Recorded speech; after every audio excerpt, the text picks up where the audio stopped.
Estamos, por estos días, ustedes han venido asistiendo, estamos reflexionando en esto del llamado del Señor al cumplimiento de la misión. Y parte de esa misión es la evangelización.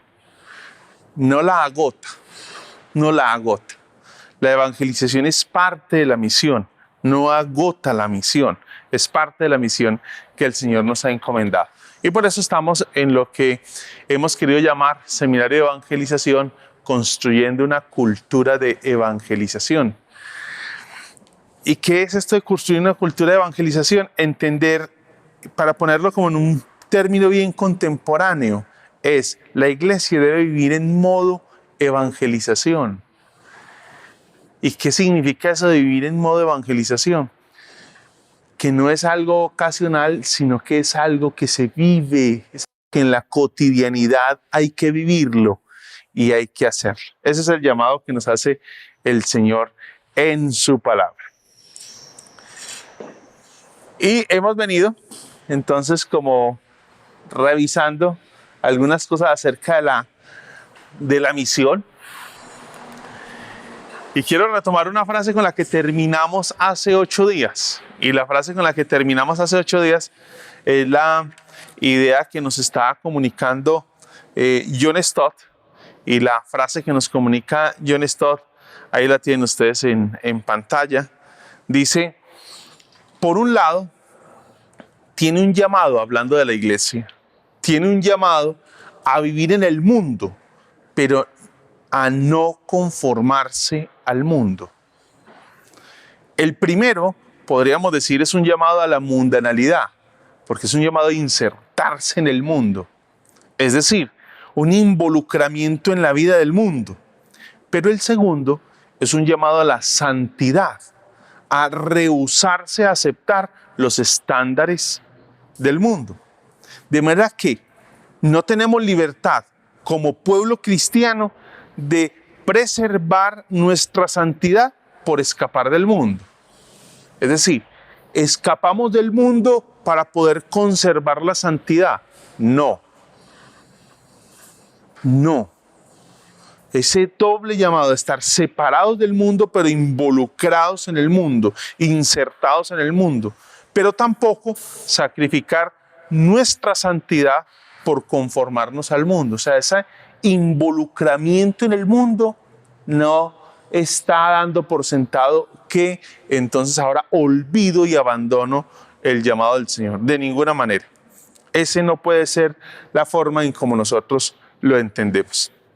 A partir de ahí hice un gráfico que nos ayuda a entender un poco más esto que nos está diciendo John Stott en ese llamado a entender que estamos llamados a estar fuera. Fuimos como iglesia y pueblo escogido del Señor, somos llamados afuera, pero también a involucrarnos en el mundo.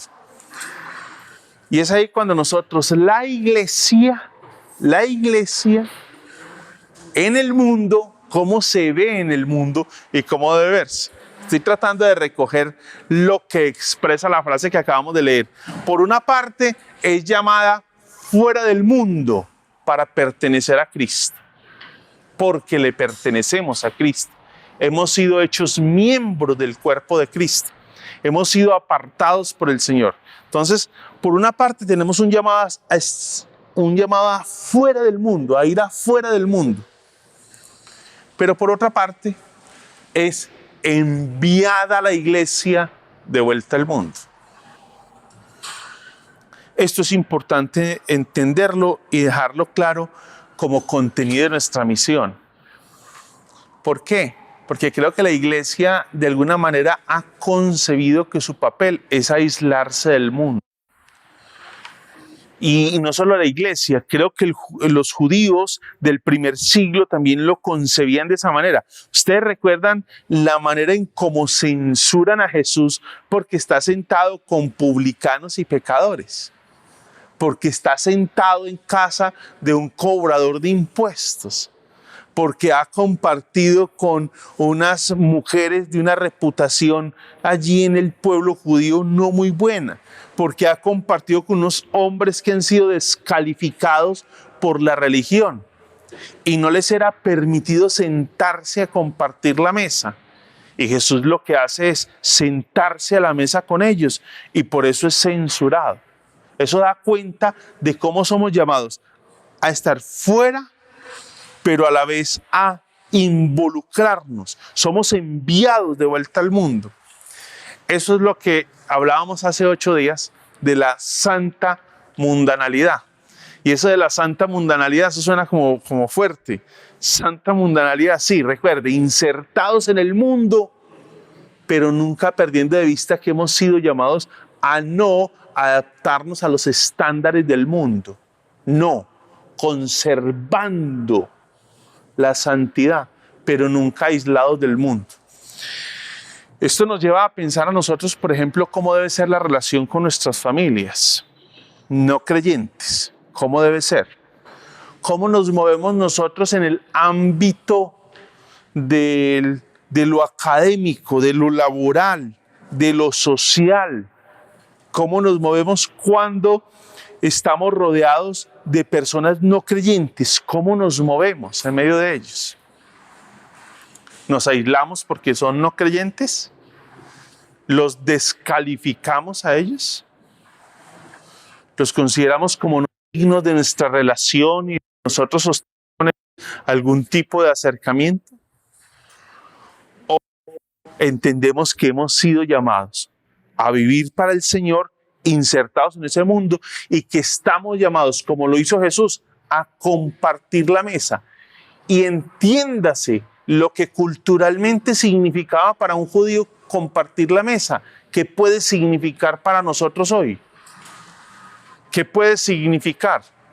¿Qué puede significar para usted, caballero, que está comprometido con una mujer que no es creyente, y usted, mujer, que está comprometido con un hombre que no es creyente? ¿Qué significa eso? ¿Qué significa?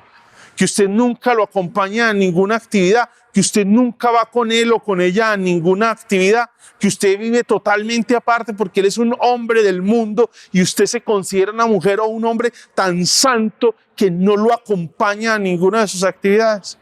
¿Es eso? ¿Eso es el Evangelio? ¿Eso fue lo que hizo Jesús cuando se sentó con los publicanos y pecadores? Y es ahí donde tenemos entonces algo de lo que hablábamos la vez pasada, y es que les mencioné, es esa doble vocación. Y esa doble vocación está representada en esa figura que tienen ahí. Somos luz y somos sal. Luz y sal. Y entiéndase que somos luz y sal porque el Señor nos hizo. Nosotros no nos hicimos, el Señor nos hizo, luz y sal. Y a eso somos llamados nosotros. En ese mundo en el que vivimos, ¿qué estamos haciendo nosotros? Dentro de ese peregrinar, ¿qué estamos haciendo nosotros para alcanzar, por ejemplo, ese sentido de la sal? ¿Cuál es el propósito de la sal? Salar, pensamos como dar sazón, ¿no? Dar saborcito, y porque un sancochito pues sin sal no le encontraríamos. Posiblemente el valor o el uso primario del primer siglo no era tanto la sazón, aunque sí era la sazón, pero sí tenía la función de la preservación de los alimentos, porque no habían sistemas de refrigeración. Y como no habían sistemas de refrigeración, una manera de poder evitar la descomposición de algunos alimentos era saturarlos de sal. Eso evitaba la descomposición. Sol María tuvo la oportunidad en su niñez de vivir en una finca donde no había energía. ¿Sí? Y la sal no es la sal como la que nosotros conocemos. De pronto ustedes, yo no la conozco, no tengo la menor idea. Sol María la que me explicaba. La sal para salar los alimentos, para entrar a la conservación, tiene otras características diferentes. Y el propósito es saturar el alimento, la carne, la envuelven para que no se descomponga mientras van consumiendo la carne. ¿Estamos nosotros evitando la descomposición del medio en el que estamos? ¿O totalmente ajenos a esa realidad, nosotros estamos dejando que nuestra familia se descomponga en ese mundo que cada día está más hostil y nosotros contaminarnos de ese mundo? Entonces nos hemos alejado y hemos dejado a nuestros familiares, amigos, compañeros de trabajo, que ellos se mueran y perezcan. Somos luz en medio de un mundo de tinieblas. Un mundo de tinieblas que está opacado por el pecado. Estamos nosotros dando luz, traemos nosotros luz a esa situación, a esa crisis que vive la humanidad hoy. Mire, frente a la violencia en Colombia, ¿qué estamos haciendo? Es lamentable que muchos cristianos estén pensando hoy que ojalá Cristo viniera pronto. Perdónenme, pero esa es la visión más errada de un cristiano en nuestro tiempo. Estamos esperando y muchas de nuestras oraciones son: Señor, que vengas pronto. Y esa no debe ser nuestra oración. Este es el tiempo que el Señor nos ha regalado para nosotros poder ser sal y luz en medio de una sociedad tan violenta como la que estamos enfrentando. ¿Cuál es el papel de la iglesia en este momento? Estar velando y orando para que, Señor, ven pronto que esto está muy mal. Esa es la oración, eso muestra nuestro alejamiento de la realidad del mundo. Y hemos perdido de vista que Jesús no se alejó del mundo, Jesús se insertó en el mundo. Jesús no se alejó del mundo, Jesús se insertó en el mundo. Y nosotros dicen: Señor, ven pronto, que se acabe la violencia en el Señor, mira a Ucrania. Señor, ven pronto antes de que invadan a Ucrania. ¿Esa es nuestra oración? ¿Y por qué nuestra oración y nuestras acciones? ¿Qué podemos hacer? ¿Qué puede hacer usted para transformar la sociedad en la que vivimos? ¿No es muy lamentable que en la época en la que la iglesia más ha crecido en la ciudad de Cali, el incremento de la violencia esté por encima de lo que nosotros esperábamos? ¿Y en muchos otros tiempos? ¿Dónde está la iglesia? ¿Encerrada en sus cuartos? ¿En sus iglesias? ¿Ese es el impacto de la iglesia social? ¿Eso es lo que hoy llamamos avivamiento? Unas iglesias encerradas en sus cuartos, allá en sus recintos, capillas, en sus lugares, para no contaminarse del mundo, porque el mundo está muy violento. ¿Qué hizo la iglesia durante la pandemia? ¿Se encerró mientras el mundo se moría? ¿O estábamos orando: Señor, ven pronto? Somos sal y luz en medio de un mundo sin esperanza. Me llamó la atención un librito, inclusive se los envié porque la editorial Poema lo distribuyó gratuito, de John Lennox, que es un matemático, si mal no estoy, de Oxford o Cambridge, cristiano, apologeta, y escribió un librito sobre el coronavirus en la época. De hecho, él lo dice que no es un libro a profundidad, sino que fue unas reflexiones que él hizo durante el tiempo de pandemia. Y él en su libro hacía un recuento de lo que vivió la iglesia en las pandemias. Es que esta no ha sido la única. Nosotros creemos que ha sido la única porque estamos sumidos en ella y para nosotros esto es lo peor del mundo.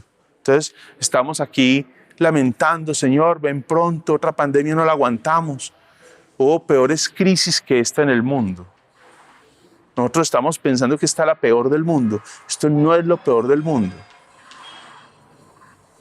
Hubo peores pestes y pandemias en el mundo.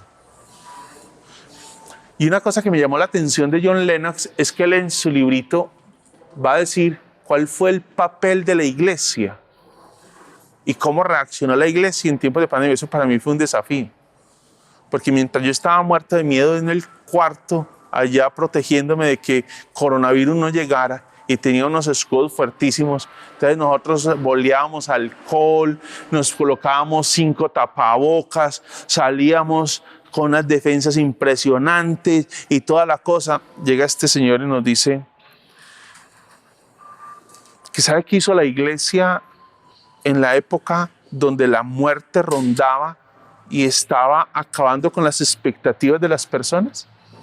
Los únicos que atendían a los enfermos en medio de las pandemias eran los cristianos en los primeros siglos, porque su perspectiva de vida tenía una seguridad en la eternidad, no le tenían temor a la muerte. Y por eso su reacción frente a la pandemia no fue esconderse. No fue esconderse. Mientras la gente huía para el campo y dejaba a los enfermos en los pequeños poblados y huía tratando de escapar de la pandemia, lo que hacían los creyentes, muchos creyentes, era tratar de ayudar a todos ellos porque su visión era totalmente diferente. ¿Y por qué su visión era diferente? Porque tenían una mentalidad de eternidad que no podía ser opacada por esa situación de la pandemia. Eso es todo un desafío. Todo un desafío. Todo un desafío. Es sal y luz. ¿Qué estamos haciendo nosotros?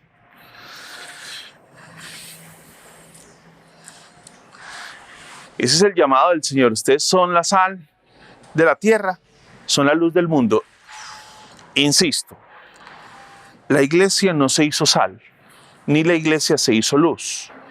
Fue el Señor el que nos hizo sal y luz. Yo no me constituí sal y luz. El Señor, por su gracia que me alcanzó, me hizo sal y luz. Y esto es yo también. Cuando nosotros leemos, ustedes son la sal de la tierra, ustedes son la luz del mundo, ¿ustedes recuerdan a quién le está predicando Jesús en ese momento? ¿Cuál es el contexto de esa enseñanza? Sermón de la montaña. Mateo capítulo 5, versículos 13 al 16.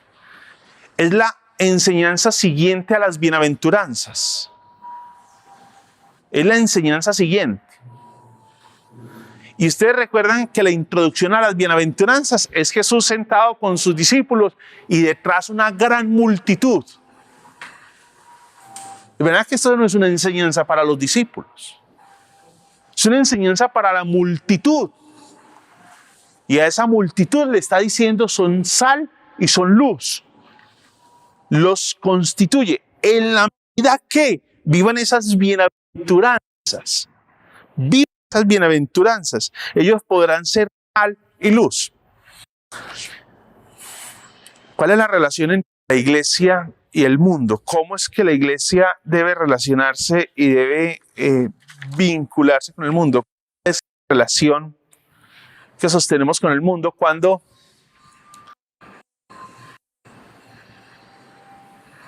nosotros hemos sido como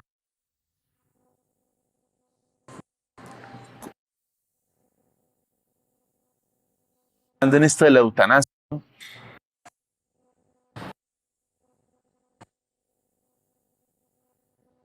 Y el Señor nos va a decir, no, yo todavía no voy a ir.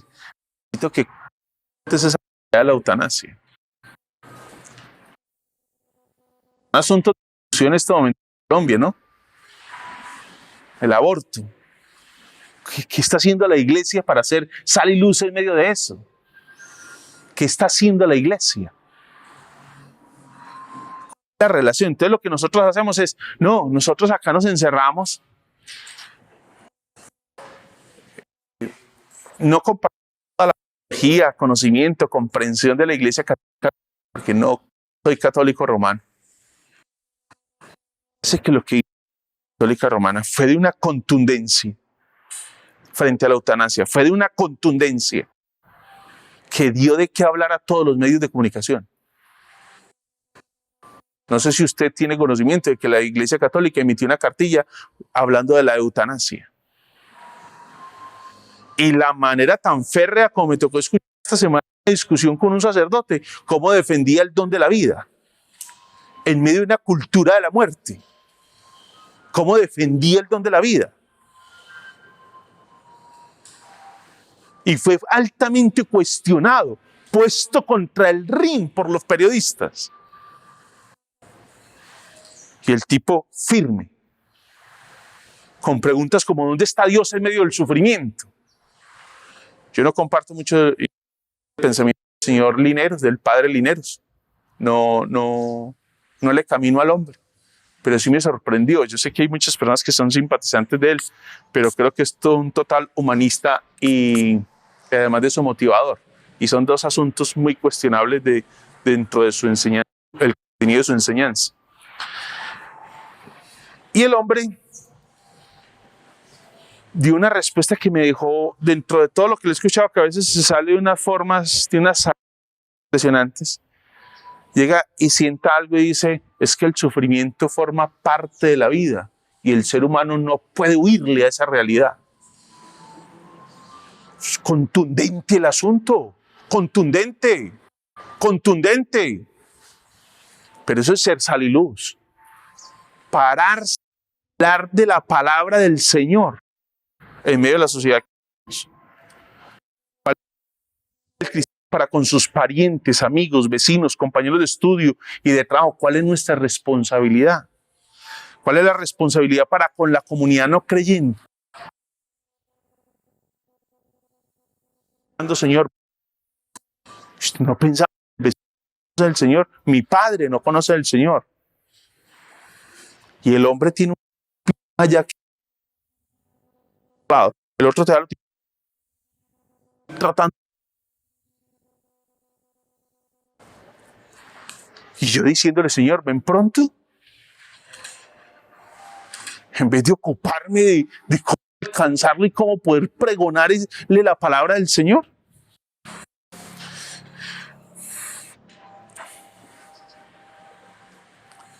La iglesia es llamada a insertarse en el mundo y hacer lo que Cristo la hizo, sal, con el propósito de buscar conservar un mundo en descomposición e iluminar un mundo en tinieblas.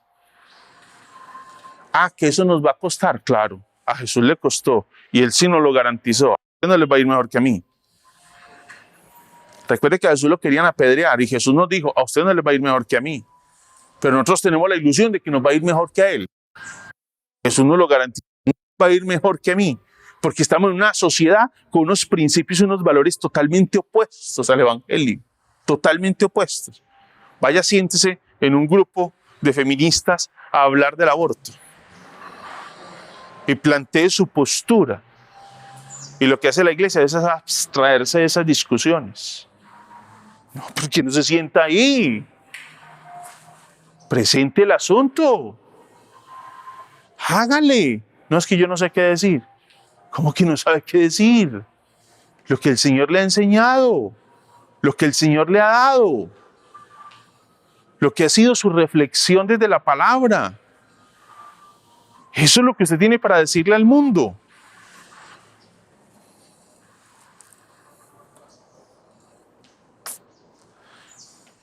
Cuando pienso en esos dos versículos,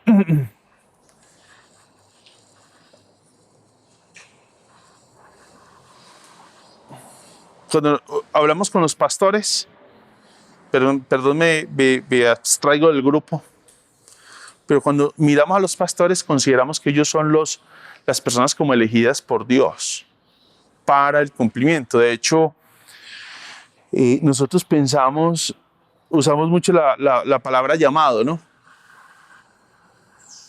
El pastor tiene un llamado.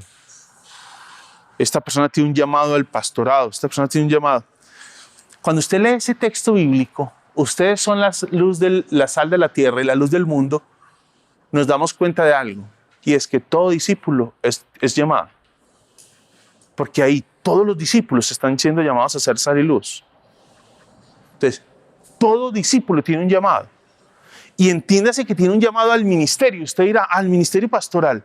No, es que recuerde que no se circunscribe, no podemos limitar la idea del servicio allá a un púlpito, porque es que la palabra ministerio nosotros la hemos afectado de tal forma que la hemos considerado solamente para unas personas como muy selectas dentro de la iglesia, muy exclusivas dentro de la iglesia. Y nosotros le hemos dado pues como un puesto muy, muy alto a esas personalidades Y nosotros decimos, no, nosotros no creemos que hay un clero en la iglesia, pero vivimos como si hubiera un clero. Nosotros decimos, no, no creemos que haya una separación entre el clero y el pueblo, pero vivimos como si hubiera una separación entre el clero y el pueblo. Es que si el pastor no va, puede ir toda la iglesia, si el pastor no va, no fue nadie. Eso hace una separación entre el clero y el pueblo, porque ellos son los llamados, nosotros no. Estoy saliéndome de ese grupo selecto. Toda la iglesia es llamada.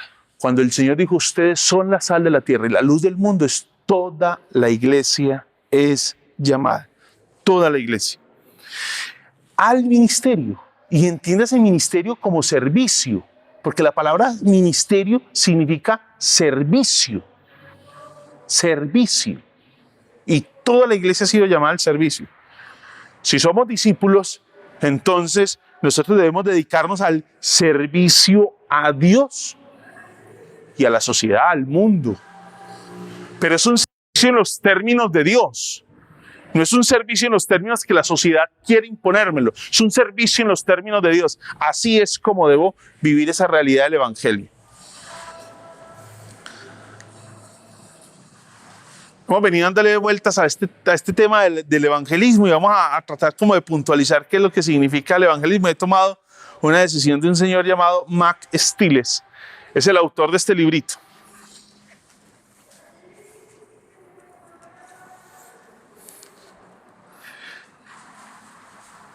La evangelización. Es un librito de una serie que llama Las 9 marcas. Y ellos van a hablar de las marcas de una iglesia, una iglesia sana.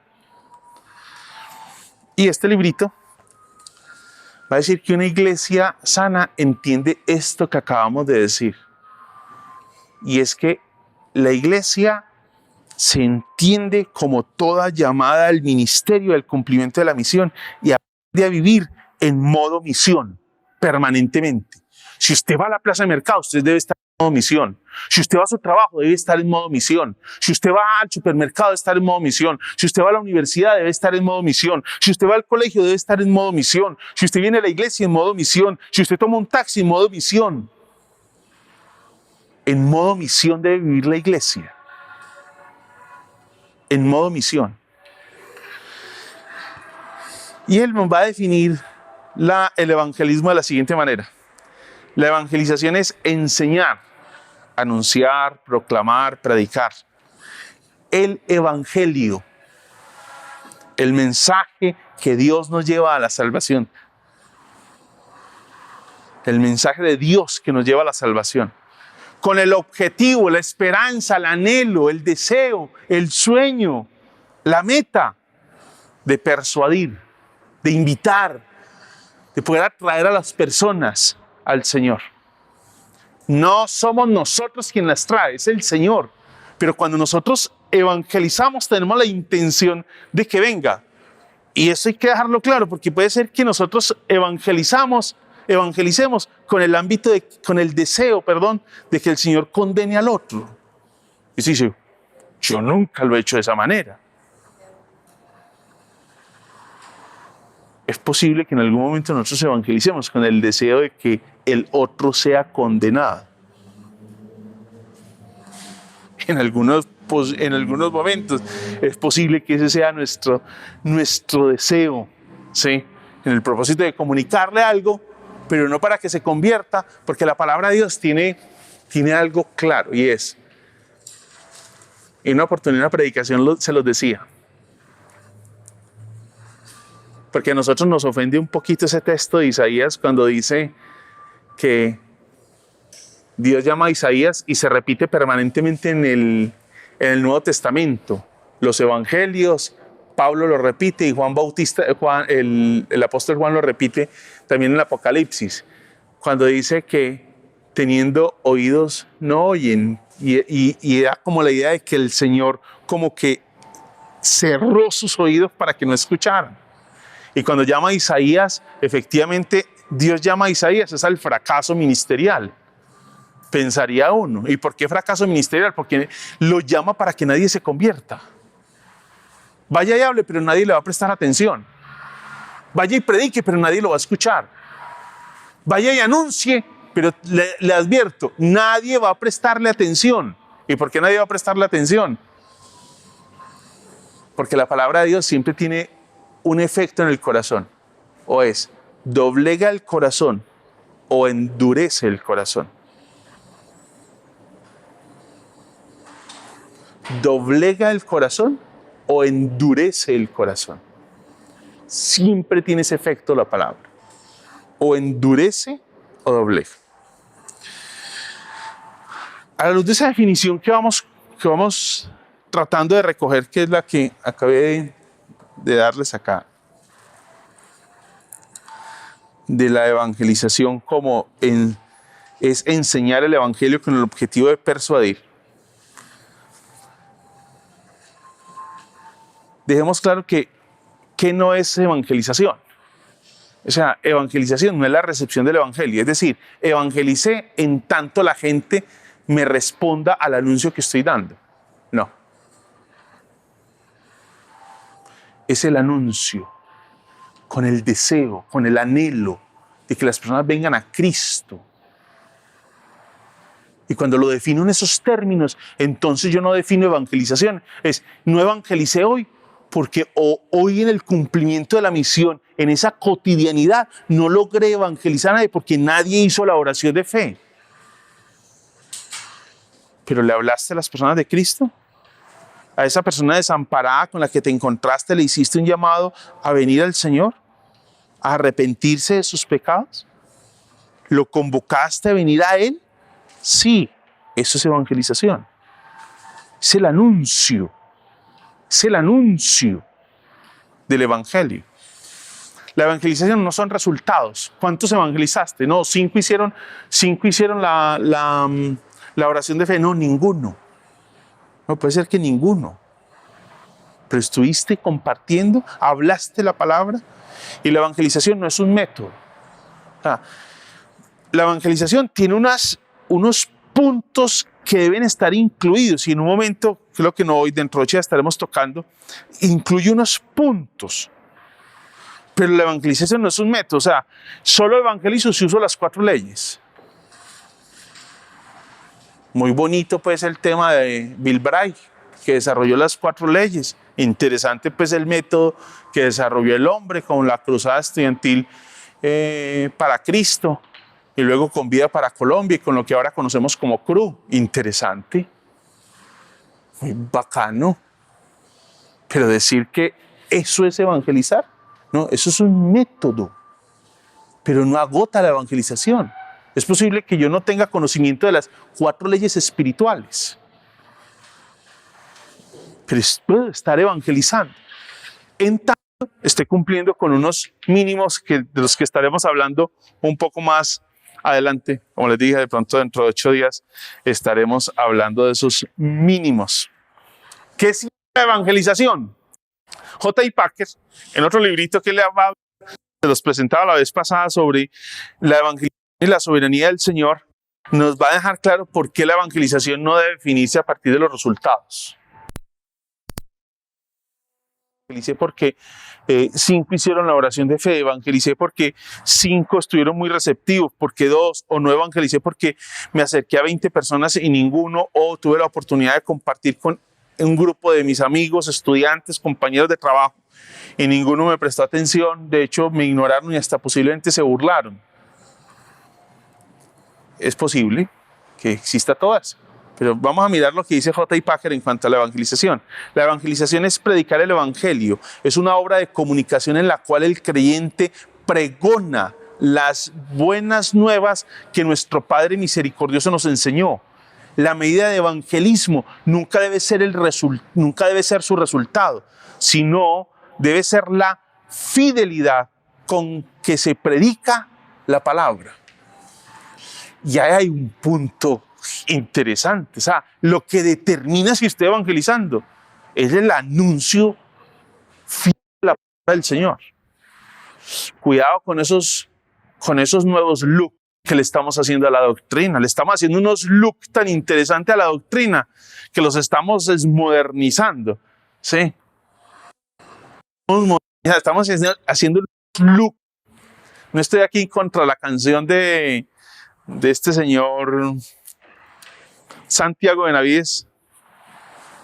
A propósito, fue compañero nuestro de estudio en el seminario. Cuando habla de la Biblia, de que la Biblia se vistió de jeans, se vistió de no sé qué, para hacerse más atractiva y toda la cosa. No, eso está hablando de la Biblia y de la forma en cómo se viste la Biblia.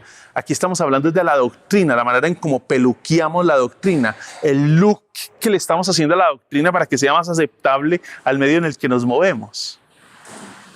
Entonces, le hemos hecho unos looks a la doctrina donde, uy, no, de eso no podemos hablar.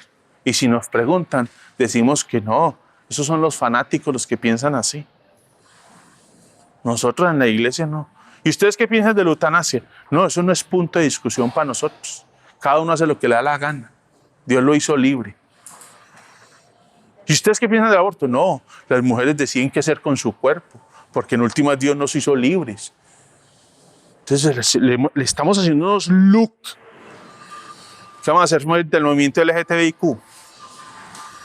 ¿Qué look le estamos haciendo a la doctrina para poder aceptar y poder hacer más llamativo el evangelio a esas personas? Estamos haciendo un look, unos cortes impresionantes. Sigue diciendo J.I. Packer, los resultados de la predicación no dependen de la astucia y la intención del hombre, sino que dependen de la voluntad de Dios Todopoderoso. Eso nos lleva a descansar. ¿A descansar por qué? Porque usted pensaba que es que el único que podía evangelizar y era el pastor de la iglesia, porque es que, no, ese man sí le da respuesta a todo. Ese man se las conoce, ese man se las sabe todas. Sí. Y a lo mejor el pastor les ganó fue de biblioteca. Y como ya le conocieron la biblioteca al pastor, porque ya lo vieron allá en Facebook, ya le dieron la biblioteca, no, ese man les ganó de biblioteca. Posiblemente no ha leído ninguno de esos libros, pero les ganó de biblioteca. A lo mejor es un completo ignorante también. Entonces estamos pensando que el asunto depende de la astucia. No, no es de la astucia. Ni de nuestras intenciones. Que hay que conocer la palabra, sí. Para poder ser fiel hay que conocer la palabra. Y algo de lo que debemos ser honestos es que vivimos en un evangelio muy light, muy relajado, muy suelto. Y hasta el conocimiento de la Biblia es light.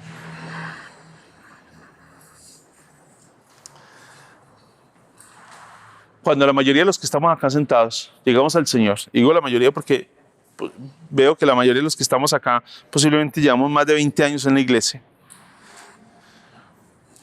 nos enseñaron algo que era importante para la vida y era el devocional y nos inculcaban el devocional, nos insistían en el devocional y aprendimos a hacer el devocional y memorizábamos la Biblia. Me he quedado asombrado con la intención que he tenido.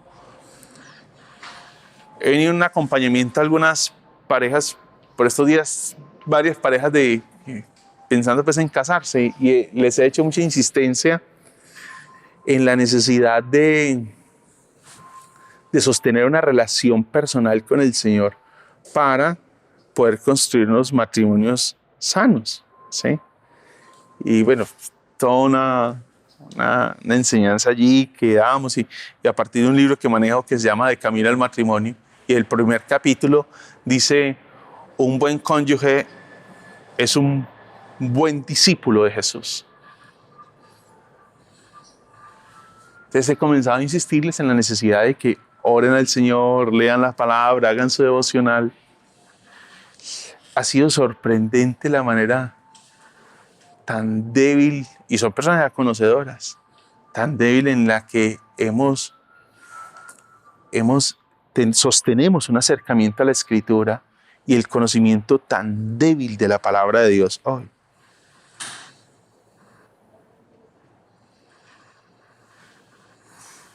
Y creo que algo que nos está pasando es que adolecemos de de espacio de reflexión en la palabra. Ah, sí, pastor, lo que necesitamos es otro culto en semana. No. Posiblemente lo que necesitamos es menos cultos en semana. Y usted lo que necesita es más encuentros con Dios a solas.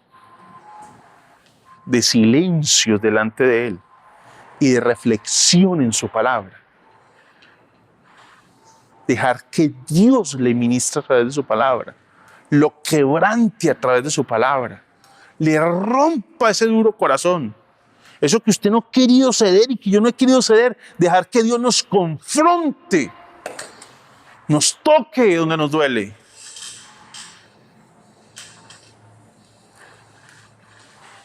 Eso quizás sea lo que estemos necesitando. Entonces no necesitamos astucia. No necesitamos las mejores intenciones. Sí necesitamos conocer la palabra. Sí necesitamos conocerla.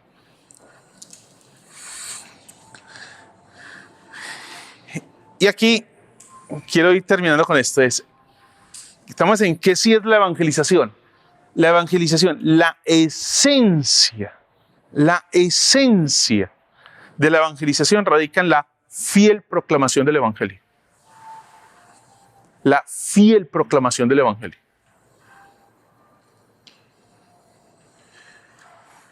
Y por eso hablamos de unos mínimos dentro de ese evangelio que compartimos. El método, no sé cuál vaya a usar, cuál sea usted la manera. Puede ser que usted no use ningún método de los tradicionales, que usted tenga su forma de hablar de Cristo. De hecho, si nosotros usamos una misma forma para evangelizar a todos, es posiblemente que no lleguemos a ninguno. ¿Por qué? Porque puede ser que nuestras frases sean tan elaboradas y sean como tan calculadas que nosotros pensamos, ve, la vez pasada le dije esto a alguien, ahí mismo se puso a llorar, entonces voy a decirle eso a todos. Entonces se la digo el primero y se puso a llorar. El segundo se puso medio triptongo. Y el tercero ni se inmutó. Y el cuarto me ignoró. Y el quinto me dio la espalda. Porque nosotros somos perfectos para las fórmulas, ¿no? Entonces, pensamos que la efectividad está en el método. Sí. Pastor, dígame, ¿y si me hacen esta pregunta, qué es la respuesta que debo dar? No, eso no lo puedo decir yo. Cuando usted piensa, por ejemplo, en la mujer samaritana, ¿cómo evangelizó Jesús a la mujer samaritana? ¿Cómo evangelizó Jesús a Nicodemo? Y son 2 capítulos seguidos. Juan capítulo 3, Nicodemo, Juan capítulo 4, la mujer samaritana. Deténgase a mirar la forma en cómo se acercó a cada uno. Y fue totalmente diferente el puente que creó en la comunicación. El uno fue el nacer de nuevo. Y el otro fue el agua. 2 puentes total para comunicar lo mismo. Para comunicar lo mismo. La esencia de la evangelización radica en la fiel proclamación del evangelio. La evangelización se define en función del mensaje, las buenas nuevas. Perdónenme, si no hay evangelio, no hay evangelización. No, que yo lo traje a la iglesia. Si no hay evangelio, no hay evangelización. No, que hizo la oración de fe. No, pudo haber orado todo lo que usted quiera. Pero si no hay evangelio, no hay evangelización. No hay evangelización. No hay evangelización. Y evangelio, estamos hablando de la palabra del Señor, de las buenas noticias de salvación. De ahí que el mensaje del evangelio, cuando nosotros lo comunicamos, debe tener 3 características. Debe ser fiel a la escritura. Ese evangelio que nosotros estamos comunicando debe ser fiel a la escritura. Es un mensaje tomado de la palabra de Dios. Cuidado con las especulaciones. Cuidado con los look que le estamos haciendo a la doctrina. Si nos encontramos con una mujer feminista que nos va a decir, mire esto, mire aquello, que no sé qué, que no sé cuántas, que usted no comience a mutilar la doctrina, no le mienta a la persona por tratar de simpatizar o evitarse ahí una dificultad. De hecho, el evangelio no está para discutir, pero es algo que debe ser claro para nosotros. O sea, nosotros nunca debemos discutir. Nosotros presentamos el evangelio. no discutimos, no peleamos a partir del Evangelio. Nosotros presentamos el Evangelio. No peleamos, ¿sí? No peleamos, no generamos un lío, pero sí debemos ser fieles a la Escritura. Relevante. Y este relevante debe llegar al medio en el que es predicado el Evangelio. ¿Qué es cuando usted mira el diálogo de Jesús con Nicodemo y el diálogo de Jesús con la mujer samaritana?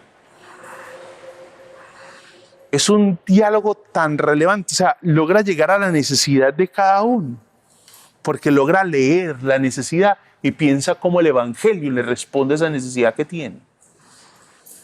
Cómo el Evangelio le responde. A la mujer samaritana le habló algo de nacer de nuevo. En ninguna parte aparece la expresión nacer de nuevo.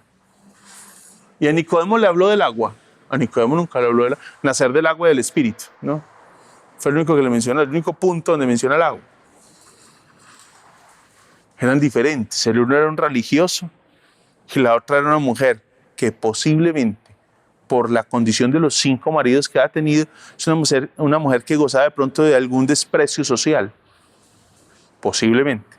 No era prostituta. El texto no nos dice eso. Posiblemente gozaba de algún desprecio social. Entonces hay que hacer relevante, llegar al medio al que estamos. Y claro, creo que una de las cosas que hace muy difícil el evangelismo de la iglesia hoy es que nosotros hablamos un lenguaje que la gente no nos entiende. Ustedes me escucharon una vez decir esto y perdón, lo repito de nuevo, una oportunidad en la iglesia donde nosotros venimos. A propósito, el martes cumplo 13 años de estar aquí en la ciudad de Cali ya como pastor de esta iglesia, el 15 de febrero, 13 años. 13 años, sí. Me tienen que celebrar los 15, pilas pues. Y bailamos el vals.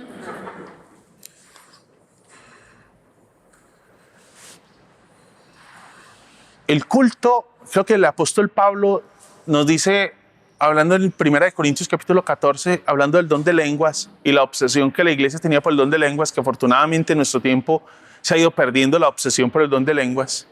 Agradezco a Dios notablemente por eso. No el don, sino es la obsesión por el don de lenguas. El apóstol Pablo dice, mire, lo que nos debe interesar a nosotros no es decir 1000 palabras en lenguas, sino decir una que todo el mundo la entienda. Una que todo el mundo la entienda. Entonces ese es el punto de partida de nuestra adoración cúltica, y el culto es algo público.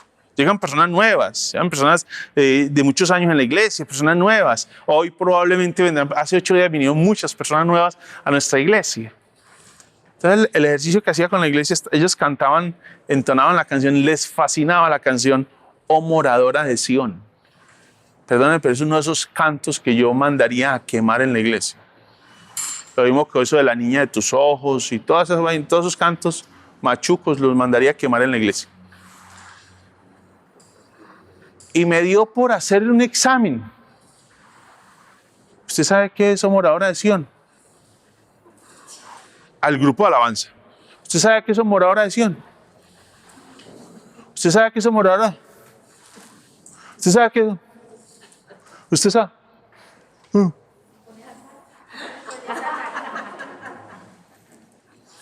¿Qué carajos hacen ustedes cantando algo que no entienden?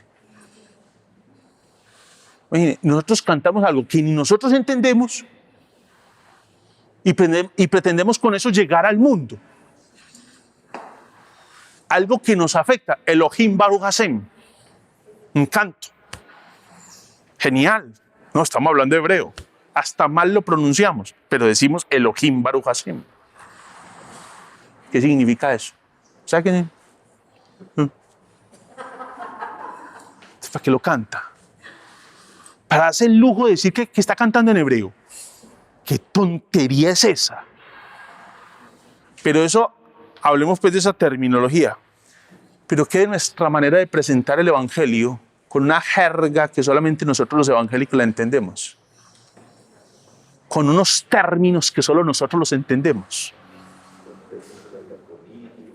¿Cómo? Sí, que hagamos un ágape. Te invito a un ágape en la iglesia. Ágape. Ágape. Ágape. ¿Eso qué es? Eso me suena a qué. No sé.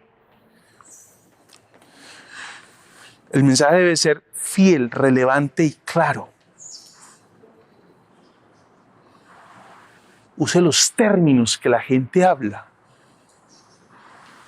Cuando usted observa a las personas evangelizando en contextos de crisis, de carencia, son las personas que se insertan en ese mundo y cambian hasta su vocabulario, porque necesitan capturar el vocabulario de esas personas. Entiéndase, sin asumir los estándares del mundo, porque se entienden que han sido apartados del mundo para Él. Vuelven al mundo enviados por Él para presentar el Evangelio y aprenden a hablar en los términos de ellos. Adoptan su jerga. Cuando Jesús se sentaba con los publicanos y pecadores, qué falla que no hayamos tenido una cámara para ver a Jesús riéndose con esa gente, para saber de qué hablaban, qué compartían, qué era el tema de discusión, para que ellos terminaran diciendo: este hombre habla con autoridad. ¿Verdad que lo entendían? Entendían.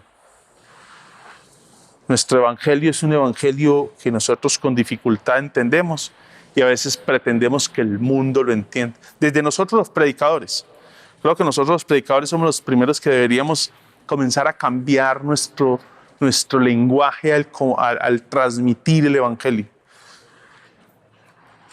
Hay un autor que se llama Timothy Keller. El hombre, a propósito, si en algún momento puede levantar una oración por él, está padeciendo un cáncer que en este momento lo tiene en una situación muy penosa. No es un amigo mío, es amigo en tanto que lo leo pues en sus libros, ¿sí? Hasta ahí.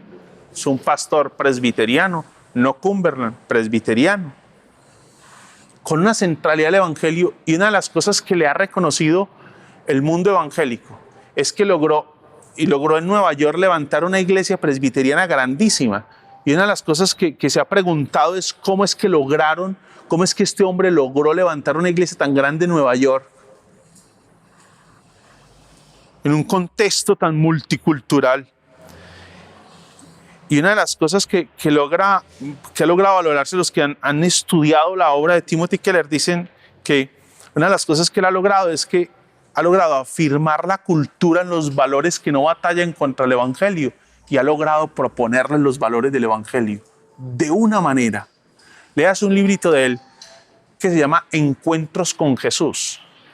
Precioso libro del encuentro de varias personas en la escritura con Dios, en algunas oportunidades con Jesús y otras con Dios, porque no solamente habla de los evangelios. Y miren la manera en cómo ese hombre logra plantear el evangelio, cómo logra afirmar los valores de la cultura. O sea, no se va contra la cultura, sino afirma los valores de la cultura que no están contra el evangelio, pero les propone los valores del reino. Y eso ha sido una de las cosas que ha sido llamativa del hombre y que ha logrado que él pueda tener un impacto tan alto en unos escenarios como los que se ha movido por algo pues que solo el Señor sabrá. Está en una condición, en este momento parece ser que está retirado del ministerio y está en una condición de salud muy difícil, pero que esta sea una oportunidad para nosotros meditar en personas como estas. Quiero terminar con esto, es ¿a qué nos está llamando el Señor? Y de manera concreta, ¿a qué te está llamando? Vaya pensando eso mientras vamos a las tareas que tenemos. Y me quedan como 4 minutos. Estamos en la Operación Andrés.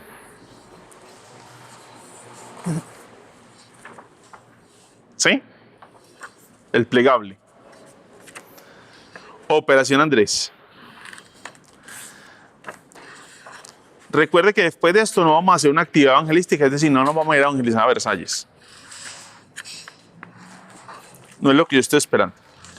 Yo estoy esperando que todos aprendamos a vivir en modo misión. ¿Y cómo es vivir en modo misión? Que usted vive en modo misión cuando va a su trabajo, cuando va a la plaza de mercado, cuando va a la universidad, cuando se relaciona con sus amigos, cuando va a jugar fútbol, cuando va allí a reunirse a tomar el té con las amigas, cuando se reúne allí a comerse un helado con sus amigos, con todo lo que sea, un café, lo que sea, que usted viva en modo misión. Té con las amigas. Sí, ya, es que tengo que contextualizarme, hermanos. Entonces, la idea es, primero es mirar a tu alrededor. Ya lo habíamos hablado hace 2 semanas. Usted me debe pasar, de este plegable, me debe pasar la columna naranja. ¿Sí? La columna naranja. El propósito no es supervisarle lo que usted hace. No lo vamos a hacer. Si alguien llega aquí a la iglesia, pues nos daremos cuenta. Pero es posible que la persona que usted evangelice no llegue aquí a la iglesia. Es posible que llegue a una iglesia o en otra ciudad o en el barrio donde vive hay una iglesia cristiana más cerca y la persona, pues, por alguna situación prefiere ir a esa iglesia. Como estamos ganando es para el reino, entonces lo importante es que camine con el Señor. ¿Sí? Entonces usted me entrega la columnita naranja para estar orando y va a llenar aquí los nombres, los mismos nombres que coloca acá, 5 personas, familiares, amigos, compañeros de trabajo, estudio, personas con las que efectivamente usted puede tener un encuentro. Si es alguien con lo que usted sabe que nunca se verá y no podrá tener nunca un encuentro con él, ni podrá llamarlo, ni encontrarse por redes sociales, ni podrá escribirle, ni podrá hacer nada, entonces no, ore por él para que se convierta, pero no lo pueda anotar dentro de los 5. Es alguien con quien usted sabe va a poder tener algún encuentro. Lo primero es que usted va a mirar a su alrededor, va a estar revisando a su alrededor quiénes son esos 5. Lo segundo es que usted va a comenzar a orar y ya debe estar orando por cada uno de esos 5. ¿Sí?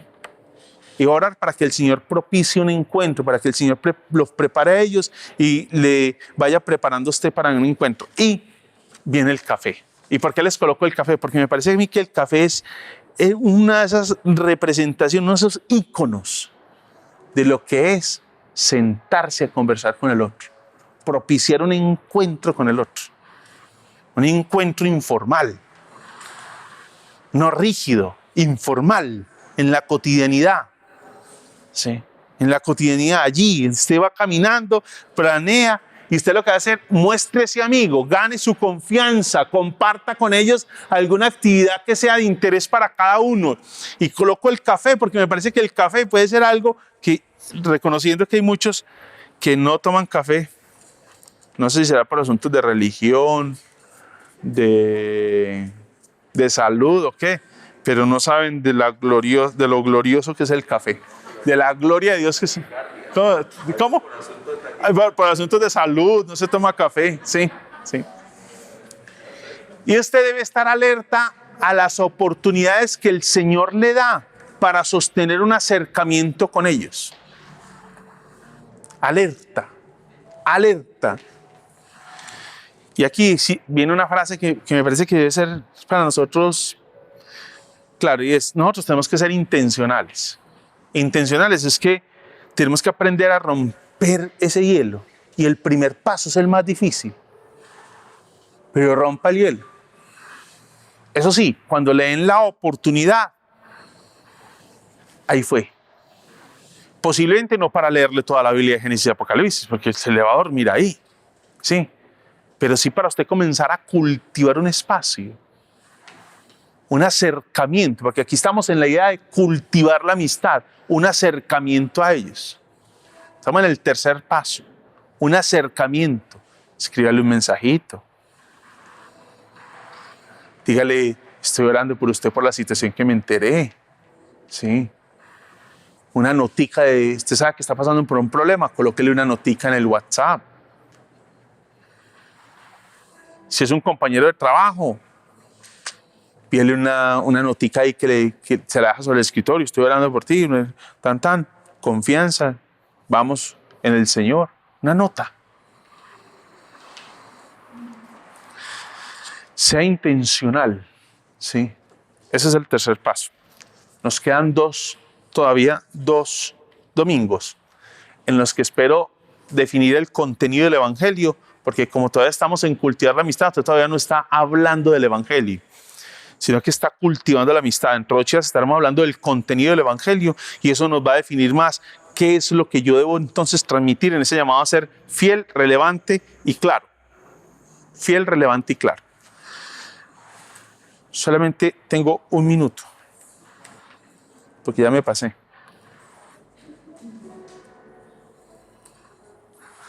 ¿A qué nos está llamando el Señor? Y de manera concreta, ¿a qué te está llamando el Señor? Concreta, algo puntual. Usted dice, el Señor me llama a esto. 2 o 3 personas que en una frase lo quieran decir.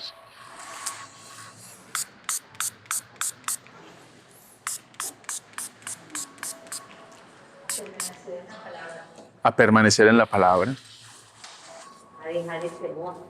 A dejar el temor. A acercarme a otra persona y hablar de él. No te vas a olvidar de eso. Porque una de las cosas que vamos a ver dentro de 8 días es una de las dificultades que tenemos una de las formas, lo dice una señora, me llamó la atención este libro, también lo compré por el título, se llama Fuera del Salero, para servir al mundo. ¿Sí? Este libro una vez lo encontré, pero de casualidad dije yo, uy, Fuera del Salero, esto es llamativo. Y entonces empecé a leer un poquito sobre la señora y me di cuenta que era un libro interesante sobre evangelismo. Y una de las cosas que me di cuenta en cuanto a eso del temor es que nosotros tememos presentar el evangelio porque no estamos seguros del evangelio. Nosotros no estamos convencidos del evangelio. Por eso sentarnos frente a un grupo de feministas nos puede costar, porque nos falta firmeza en ese evangelio. La convicción. Convicción. Una convicción férrea.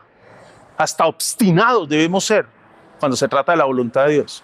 Obstinados. Y esta señora estaba revisando ayer. Ella dice que una de las situaciones por las que los cristianos se enfrentan temor es que no hay mucha convicción en el evangelio. Hay temores por otras cosas, no es el único factor, ¿sí? Temores porque no tenemos la habilidad para hablar, que nos formule una pregunta que no vamos a saber responder, cosas como esas.